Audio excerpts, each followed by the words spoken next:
అయితే ఎప్పుడైతే 100 మిస్టేక్లు అనేవి కౌంట్ అయిపోతాయో శ్రీకృష్ణుడు వెంటనే సుదర్శన చక్రం తీసి శిశుపాలుడి యొక్క తల నరికేయడం జరుగుతుంది. ఈ కథ అంతటినీ కూడా మనం ఏమంటామంటే శిశుపాల వధ అని చెప్పేసి పిలుస్తాం. మరి ఈ స్టోరీ అంతా మనకి ఎక్కడ దొరుకుతుంది సార్ అంటే శిశుపాల వధ అనే పుస్తకంలో దొరుకుతుందండి. మరి ఈ పుస్తకాన్ని సంస్కృత భాషలో రాసిన వ్యక్తి ఎవరు అంటే మహాకవి మాగ. ఎవరండి? మాగ. ఇతన్నే కొంతమంది మాగుడు అని చెప్పేసి కూడా పిలుస్తారు. ఓకే, ఇది అయితే ఇప్పుడు మనం సంస్కృతంలోని ఈ మహాకావ్యం కోసం మాట్లాడుతున్నాం కాబట్టి ఒకసారి ఈ స్టాటిక్ పాయింట్ ఆఫ్ వ్యూలో ఇప్పుడు నేను చెప్పే విషయాన్ని గుర్తుపెట్టుకోండి. ఏంటండి? సంస్కృతంలో చేసిన 5 రచనలను పంచమహాకావ్యాలుగా గుర్తించడం జరిగింది.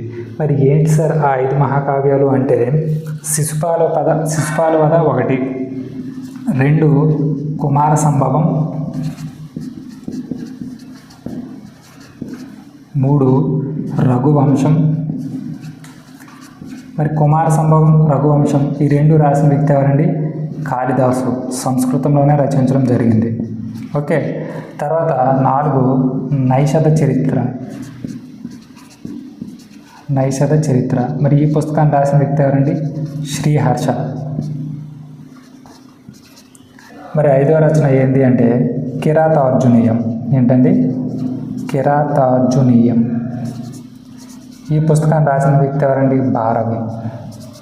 ఓకే, ఇలా ఈ 5 సంస్కృత మహాకావ్యాలను కూడా మనము పంచమహాకావ్యాలు అని చెప్పేసి పిలుస్తున్నామండి.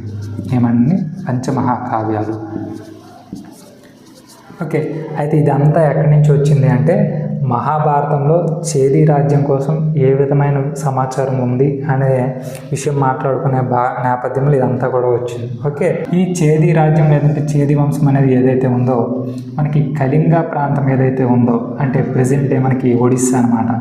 ఓకే, ఈ రీజియన్లో పాలన గావించడం జరుగుతుంది. ఓకే, ఇది మహాజనపదంగా ఉండేటప్పుడు ఎప్పుడండి? చేది అనేది మహాజనపదంగా ఉండేటప్పుడు దీని యొక్క రాజధాని ఏంటండి? సూక్తిమతి. ఓకే, కానీ తర్వాత కాలంలో ఈ కళింగను అంటే ఈ ప్రాంతంలో చేది వంశం అనేది పాలన గావించినప్పుడు దీని యొక్క రాజధాని ఏది అంటే కళింగా నగరి. ఏదండి? కళింగా నగరి. ఇది గుర్తుంచుకోండి. ఓకే.